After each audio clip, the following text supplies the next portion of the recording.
အားလုံးပဲမင်္ဂလာပါခင်ဗျာဒီနေ့ကကြတော့ကျွန်တော်တို့ဒီ Binance မှာ53ခုမြောက် launch proof ပေးသွားတယ်airdrop ပေးသွားတယ်ကျွန်တော်တို့ STO token နဲ့ပတ်သက်ပြီးတော့ State Stone project အကြောင်းလေးကိုကျွန်တော်ဖတ်ပြပေးမှာဖြစ်ပါတယ်အဲ့တော့ကျွန်တော်တို့ State Stone project ဆိုတာဘာလဲပေါ့ STO ဆိုတာဘာလဲပေါ့ကျွန်တော် STO ဆိုတာကျွန်တော် liquid staking platform တစ်ခုဖြစ်ပါတယ်proof of stake POS blockchain တွေမှာ staking လုပ်တဲ့သူတွေ liquidity ပေးဖို့ယူရထားတာပါ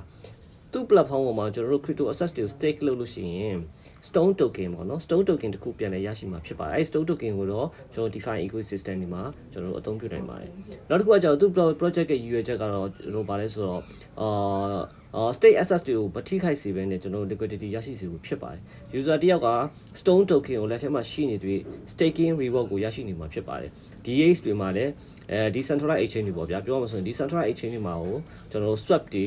fund တွေကို collateral ဖြစ်အသုံးပြုနိုင်ပါတယ် okay အဲ့တော့နောက်တစ်ခုကကျတော့Binance ဟာ STO ကို launch pool 53ခုမြောက်အဖြစ်စတင်မိတ်ဆက်ခဲ့ပြီးတော့သူ့မှာကျွန်တော်တို့ကအဲ့တော့ကျွန်တော်တို့ BNB နောက်တစ်ခါကျ FTUSD TUSD တို့နဲ့ stake လုပ်ပြီး STO token ကိုကျွန်တော်တို့ပေးခဲ့တာဖြစ်ပါတယ်အဲ့တော့အဲ့ဒီကနေပြီး user တွေက early stage project တစ်ခုမှာ dan cost exposure ရရှိနိုင်ခြင်းဖြစ် advantages ကိုကျွန်တော်တို့ရရှိခဲ့ပါတယ်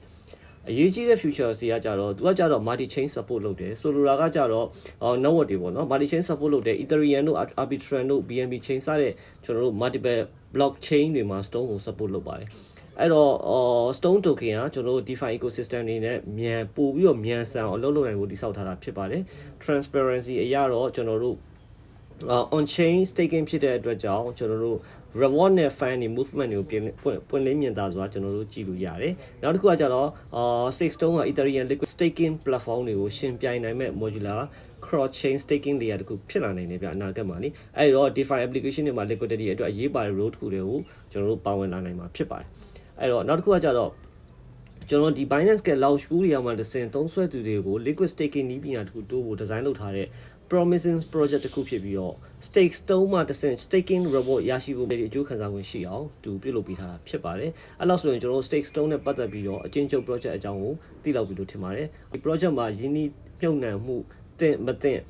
ပေါ့နော်ဒီ token ရဲ့အနေအထားကိုဒီလောက်ဆိုရင်အားလုံးသဘောပေါက်မှထင်ပါတယ်အားလုံးကျေးဇူးတင်ပါတယ်ကျွန်တော် YouTube channel လေးကိုလည်း subscribe လုပ်ပေးကြပါဦးဗျ